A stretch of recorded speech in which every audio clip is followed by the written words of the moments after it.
Assalamualaikum warahmatullahi wabarakatuh. Ya, waalaikumsalam warahmatullahi wabarakatuh. Selamat siang. Ya, siang. Perkenalkan, saya Ulmul Aziza yang akan menjadi konselor Anda dalam 30 sampai 45 menit ke depan dalam sesi konseling kita kali ini. Ya, boleh perkenalkan diri dulu? Ya, nama saya Olivia Kasari. Saya kuliah semester 6. Saya boleh panggil siapa nih? Panggil Olive aja. Olive aja. Mbak Olive dari mana? Dari Kebumen. Kebumen. Iya. Terus datang ke sini? Saya datang ke sini emang niat buat konseling ya. Yang pertama emang niat konseling karena saya merasa beban saya itu udah terlalu banyak dan saya butuh tempat buat menceritakannya. Mbak Olive ini udah berapa kali datang konseling? Apakah ini pertama kali ataukah sudah beberapa kali konseling? Ini yang kedua. Waktu itu saya pernah kesini yang pertama masalah kuliah juga. Oh, jadi Mbak Olive pernah sini yang waktu kita konseling soal perkuliahan itu ya? Iya. Oke, terus Mbak Olive sekarang datang diantar atau sendirian? Datang sendiri. Datang sendiri.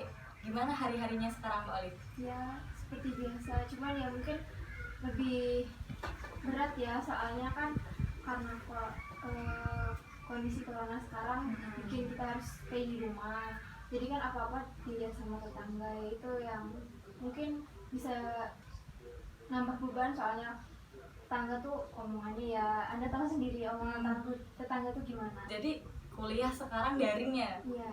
Merasa lebih terbebani seperti itu ya, apalagi dengan omongan-omongan tetangga yang dikiranya kita nggak kuliah seperti itu ya, padahal padahal tugas banyak ya Mbak Olive sebenarnya ya. Terus dengan keluarga bagaimana keadaannya, ataukah sehat-sehat saja, baik-baik saja? Kalau keluarga alhamdulillah ya baik ya, mungkin karena beberapa omongan tetangga bisa jadi saya yang kena imbasnya itu, jadi kan mereka ikut terbebani, jadi melampiaskannya ke saya. Jadi Mbak Olive itu datang ke sini mau berkonsultasi soal permasalahan dengan tetangga ya? Iya. Oke. Lebih ke omongan tetangga. Iya. Jadi omongan tetangga yang ikut campur gitu ya? Iya. Pendapat Mbak Olive tentang omongan tetangga itu gimana? Kadang lebih banyak nggak enaknya sih ya. Jadi kayak misal mereka kan nggak tahu faktanya kita keseharian gimana di rumah. Mereka cuma lihat covernya doang. Padahal kita sebenarnya sering begadang buat ngerjain tugas, sering banget nggak makan, udah makan. Padahal itu cuma buat tugas. Dikiranya cuma di depan laptop, mainan laptop, kalau nggak mainan HP doang gitu. Lalu kalau kedua orang tua Mbak Olive pasti kan pendapat dari bapak dan ibu pasti berbeda ya. Iya. Kalau dari ibu sendiri nih, dengan tetangga yang berpendapat lain-lain terhadap Mbak Olive, itu ibu gimana?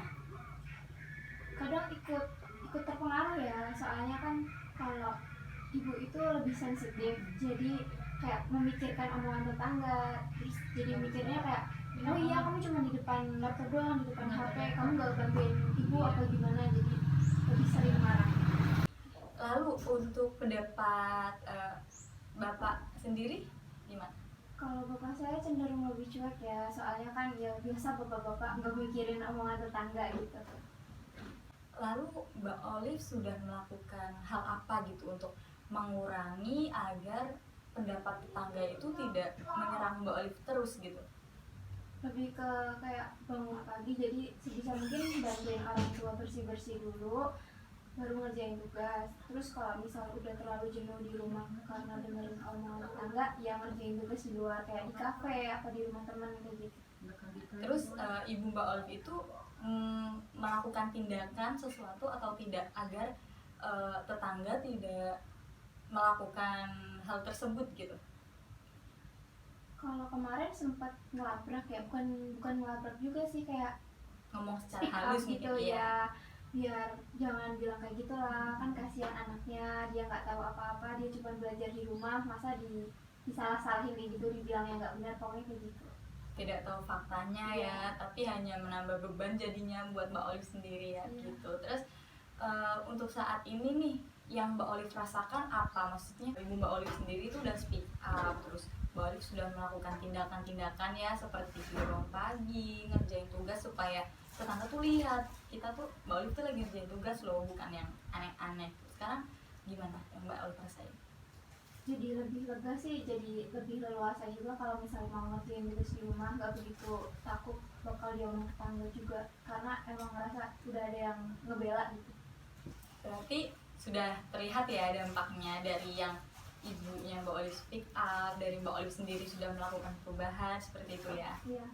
Apakah Mbak Olive saat ini stabil gitu, maksudnya kayak Mbak Olive kan sudah berjuang bangun pagi, maksudnya terus mengerjakan tugas agar orang yang sedang memandang sebelah mata Mbak Olive itu melihat gitu loh kalau Mbak Olive tuh ya bukan yang aneh-aneh gitu, Mbak Olive sedang melakukan tugas.